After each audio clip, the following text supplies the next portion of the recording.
Bonjour et bienvenue, voici notre tour d'horizon économique, géopolitique, énergétique, sanitaire, boursier. Nous sommes le vendredi 21 novembre. Et pour comprendre comment tourne la planète finance, eh bien cet épisode je l'intitulerai Les trois sorcières et un CAC à 6666. Non, rien. Le CAC 40, oui, termine le mois de novembre à 6666 points. Il aura donc repris exactement 660 points depuis le 20 octobre dernier, la précédente séance des trois sorcières. Un gain de 10% tout rond. Ah non, il y a même un petit quelque chose en plus.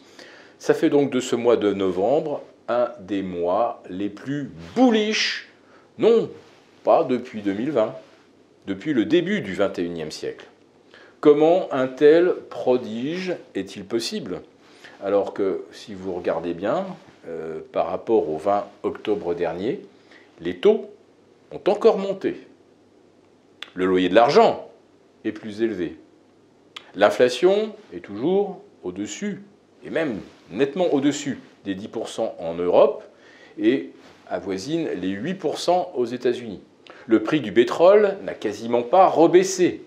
En fait, par rapport au 20 octobre dernier, il n'y a quasiment rien de changé. À part la valorisation des actions. 10% plus cher.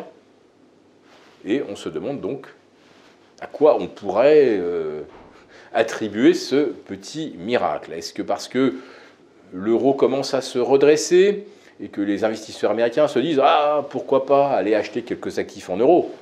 Mais bon, le rebond est absolument hors de proportion par rapport au terrain repris par l'euro. Alors, par rapport au 29 septembre dernier, l'euro a repris 7%. Donc pour le marché, c'est plus du double. Donc là encore, ça n'explique rien. Alors, est-ce que ce serait la communauté des cryptos qui jette l'éponge et se dit « Bon, elle est terminée pour nous, les jetons, les NFT, tout ça. On arrête FTX. Avec FTX, on est au bout de notre vie. On a compris, vaut mieux rester à l'écart. » Alors, le dossier FTX, outre le fait qu'il a coûté 400 milliards de capitalisation au secteur des cryptos, depuis le 9 novembre dernier, 400 milliards perdus en l'espace de 10 jours. Au fur et à mesure qu'on déroule la pelote, là, on découvre des choses, mais qui sont plus hallucinantes de jour en jour. D'ailleurs, le liquidateur de FTX, qui a été également celui de Enron, dit qu'à côté d'Enron, c'est FTX, c'est Enron au carré ou au cube, en termes de malversation, de non-respect de toutes les règles prudentielles, etc. Mais c'est surtout, moi, le dossier, la version un peu politique de dossier qui m'intéresse. Oui, j'oublie le côté un peu X de l'affaire, puisque, paraît-il, il y a une sextape de M. Sam Bankman-Fried et de sa petite amie Caroline Ellison, qui était la patronne d'Alameda. Il paraît que cette vidéo circule, voilà. Donc, c'est pour montrer à quel point on est dans la quatrième dimension. Mais pour en revenir à des choses beaucoup plus concrètes et politiques, qu'est-ce qu'on découvre avec FTX? Eh bien, les États-Unis donnent énormément d'argent à l'Ukraine, sur lequel il n'y a strictement aucun contrôle. D'ailleurs, une sénatrice américaine, hier, a demandé que l'on explique aux contribuables américains qu'est-ce qu'on avait fait avec tous les milliards qu'on a donnés à l'Ukraine. Alors les armes, on sait que c'est des armes, donc on sait à quoi elles servent, mais il y a aussi les liquidités. Que sont devenues ces liquidités? Qu'est-ce qui est devenu l'argent du contribuable? Et là, on apprend que Zelensky et son entourage ont beaucoup investi dans FTX. Bon, on peut se dire, allez, c'était une sorte de renvoi d'ascenseur, puisque FTX promettait 25 $ en crypto à tous les Ukrainiens une fois que la guerre serait terminée. Bon, soit, Zelensky investit des sommes dans FTX, et puis FTX devient le principal donateur de la campagne démocrate aux États-Unis.